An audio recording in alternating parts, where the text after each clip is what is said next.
Hi, I'm Leonard Maltin, and I'm so happy to welcome you to this Fathom event showing of one of the best-loved movies of all time, The Wizard of Oz, from 1939.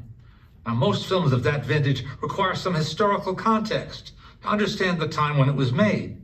But the talented people who collaborated on this picture seemed to understand that it would have a long life, so they avoided any topical references. In fact, at the last minute, the studio deleted a completed song called The Jitterbug. The soundtrack exists, and while it's fun to hear, it was tied to a popular dance craze. It would have intruded on what is otherwise a timeless story.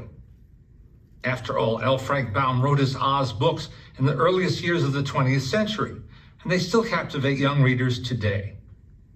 The screenplay adaptation went through many iterations, but it has left us with indelible lines of dialogue that seem to suit almost any occasion.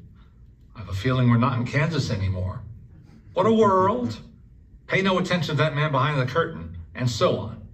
And is there anyone who hasn't heard, or at least heard of, the wistful song Over the Rainbow? Well, it was nearly cut from the movie because some bigwigs at MGM thought it slowed down the story early on. Fortunately, wiser heads prevailed, and it became Judy Garland's signature song for the rest of her life.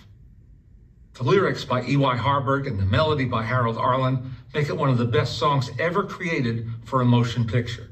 In fact, it was voted the greatest of all time in a poll conducted by the American Film Institute.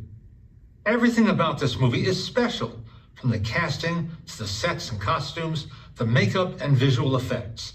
It is Hollywood filmmaking at its zenith, when MGM had artists and artisans under contract who could create magic that would stand the test of time, long before computers existed.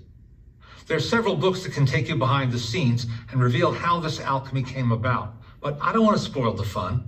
This is the kind of film you want to surrender to completely. I can't resist sharing a few personal tidbits, though.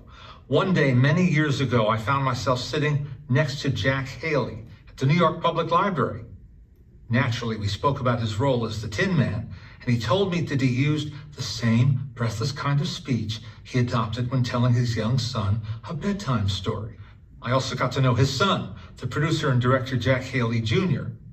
When I asked him what he remembered most about visiting the set as a boy, he said it was trying to follow the yellow brick road and walking into a wall. When I was growing up, the annual broadcast of The Wizard of Oz on CBS was a national event that families looked forward to. The advent of home video changed all that, but when the film was reissued theatrically on its 50th anniversary, friends of mine told me they felt as though they'd never seen the movie before. That's because it's so rich in detail, you couldn't possibly take it all in, even on a good-sized television screen. Today, you're going to experience it the way it was meant to be seen, courtesy of Warner Brothers and Fathom Events. A movie for young and old alike to cherish for all time, The Wizard of Oz.